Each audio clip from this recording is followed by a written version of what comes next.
भारत के खिलाफ माहौल बनाने की साजिश रचने वाले कनाडा के जासूसी कांड की पोल भी खुल चुकी है। जस्टिन ट्रूडो ने कैसे अपने देश में भारतीय राजनयिकों की निगरानी की और किसकी मदद ली, इसे लेकर कनाडा की मीडिया ने बड़ा दावा किया है। मीडिया रिपोर्ट्स में कनाडा सरकार को लेकर कई चौंकाने वाले दावे किए गए हैं। देखिए ये रिपोर्ट।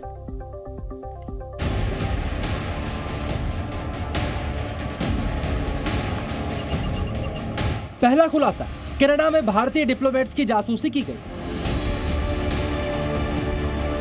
दूसरा खुलासा, भारतीय डिप्लोमेट्स के फोन टैप किए गए। ट्रूडो की सरकार ने खालिस्तानी आतंकवादियों और गैंगस्टर्स के बदले भारतीय हाई कमीशन के अधिकारियों की जासूसी की है। कनाडा की मीडिया ने खुद ही अपनी सरकार के जासूसी कांड का पूरा सच बताया है। खालिस्तानी आतंकियों का गढ़ बन चुके कनाडा में भारतीय राजनयिकों की जासूसी को लेकर बड़ा खुलासा हुआ है। कनाडा मीडिया की रिपोर्ट्स के मुताबिक कनाडा सरकार के एक अधिकारी ने यह कहा है कि निज्जर की हत्या की जांच के दौरान भारतीय राजनयिकों की जासूसी की गई है और इसके लिए कई अलग अलग तरह के तरीके अपनाए गए हैं। कूटनीतिक तौर पर कनाडा फिलहाल अलग थलग पड़ गया है और उसकी हरकतों को लेकर जो खुलासे हो रहे हैं वो हैरान करने वाले हैं। कनाडा की मीडिया ने सरकारी सूत्रों के हवाले से बताया कि कनाडा में मौजूद भारतीय डिप्लोमेट्स की निगरानी की गई। कनाडा की मीडिया की रिपोर्ट के मुताबिक भारतीय डिप्लोमेट्स की सिग्नल इंटेलिजेंस की गई, यानी वो फोन पर किससे बात कर रहे हैं या क्या ईमेल भेज रहे हैं, ये सब कुछ ट्रैक किया गया। इसके अलावा ह्यूमन इंटेलिजेंस का भी इस्तेमाल किया गया, यानी कनाडा में भारतीय डिप्लोमेट्स क्या कर रहे हैं, कहाँ जा रहे हैं, ये जानने के लिए उनके पीछे जासूस लगाए गए। रिपोर्ट्स में यह दावा भी है कि भारतीय अधिकारियों को कमरे में बंद कर उनसे पूछताछ तक की गई। इसके अलावा मीडिया रिपोर्ट में यह भी बताया गया है कि आतंकी निज्जर की हत्या के बाद कनाडा के अधिकारियों ने कई बार भारत के दौरे भी किए। कनाडा की एनएसए जोडी थॉमस अगस्त में 4 दिन भारत में थी और इसी महीने G20 की बैठक के दौरान कनाडाई पीएम ट्रूडो के साथ भी वो 5 दिन के लिए भारत में थी। भारतीय डिप्लोमेट्स की जासूसी के लिए कनाडा ने पूरी ताकत लगाई, हर हथकंडा अपनाया। इसके बाद भी उन्होंने संसद में भारत को लेकर बेतुके आरोप लगाए, लेकिन सबूत के नाम पर अब तक ट्रूडो ने कुछ भी नहीं दिखाया है। I think it's extremely important that as a country with a strong and independent justice system, we allow those justice processes to unfold themselves with the utmost integrity. But I can assure you, the decision to share these allegations on the floor of the House of Commons Monday morning was not done lightly. It was done with, or Monday afternoon, was done with the utmost seriousness. आतंकी निज्जर की हत्या के बाद Trudeau की tension इतनी बढ़ गई कि वो भारत विरोधी माहौल बनाने के लिए तमाम हदें पार करने से भी पीछे नहीं हटे और इसके लिए ट्रूडो ने अपने करीबी दोस्तों से भी मदद दी। कनाडा की मीडिया रिपोर्ट्स के मुताबिक उनके एक करीबी मित्र ने भारत की जासूसी करने में उनका साथ दिया। बताया गया है कि कनाडा का एक करीबी दोस्त फाइव आइज का सदस्य है। फाइव आइज दुनिया के 5 देशों की एक साझा इंटेलिजेंस एजेंसी है। इसमें अमेरिका, यूके, कनाडा, ऑस्ट्रेलिया और न्यूजीलैंड शामिल हैं। ये 5 देश एक दूसरे के साथ खुफिया जानकारियां साझा करते हैं।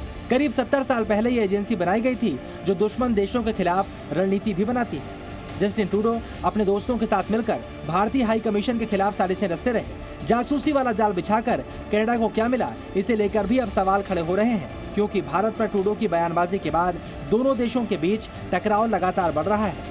भारत और कनाडा के रिश्तों में जो तल्खी आई है, फिलहाल उसके कम होने के आसार नहीं। ट्रूडो के बयानों के बाद जो गड़बड़ी का माहौल बना है वह कब तक सुधरेगा, ये कहना भी फिलहाल काफी मुश्किल है। वहीं दूसरी ओर भारत के राजनयिकों की जासूसी को लेकर कनाडा मीडिया में जो दावा किया गया है उससे टेंशन और बढ़ सकती है। यानी ट्रूडो ने जो गड़बड़ी के रिश्तों की शुरुआत की है उसका अंजाम क्या होगा, यह फैसला अब भारत को करना है। कनाडा के जासूसी खुलासे को लेकर कई सवाल खड़े हो रहे हैं। भारत सरकार पहले से ही कनाडा में मौजूद डिप्लोमेट्स की सुरक्षा को लेकर चिंतित है। Providing all security and all support to foreign diplomats in India. We would accordingly also expect that the Canadian authorities show similar sensitivity to posters threatening assassination and incitement to violence against our diplomats, attacks on our premises or such kind of threats, and take their obligations under the Vienna Conventions a little more seriously. फिलहाल भारत विरोधी माहौल बनाकर Trudeau ने Canada में अपना सियासी पैंतरा चल तो दिया, लेकिन उनकी चाल उल्टी पड़ गई है। जासूसी कांड पर खुलासे ने ट्रूडो को कटघरे में खड़ा कर दिया है और उन्हें बाहर निकलने का रास्ता नहीं सूझ रहा। दिल्ली से विशाल पांडे और मनीष शुक्ला के साथ ब्यूरो रिपोर्ट, जी मीडिया। और अब बात करते हैं देशहित पाठशाला में आपको बताते हैं कनाडा पर लगे वीजा बैन पर सभी सवालों के जवाब। पहला सवाल यह है, भारत के वीजा बैन का कनाडा पर क्या असर होगा? इस सवाल का जवाब यह है कि एक लाइन में अगर हम आपको जवाब दें तो ये कि भारतीयों पर इसका असर नहीं होगा। भारतीय नागरिकों के अलावा भारतीय छात्रों पर भी वीजा बैन का कोई असर नहीं होगा। वो जब चाहें भारत आ सकते हैं। तो वीजा बैन का असर किन पर होगा? वीजा बैन का असर सिर्फ और सिर्फ कनाडा के नागरिकों पर होगा।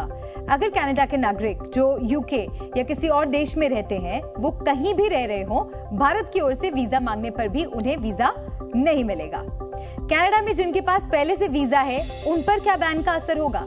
तो इसका जवाब ये कि पहले से वीजा वालों पर ताजा बैन का असर नहीं होगा, क्योंकि उसकी कागजी प्रक्रिया पूरी हो गई होगी। ऐसे में वो वीजा बैन के दायरे में नहीं आएंगे। Overseas citizen of India OCI card वालों पर वीजा बैन का क्या असर होगा? तो इसका जवाब है ओसीआई कार्ड धारकों पर भी वीजा बैन का असर नहीं होगा। यानी कनाडा में रह रहे ओसीआई कार्ड धारक जब चाहें भारत आ सकते हैं। Z News.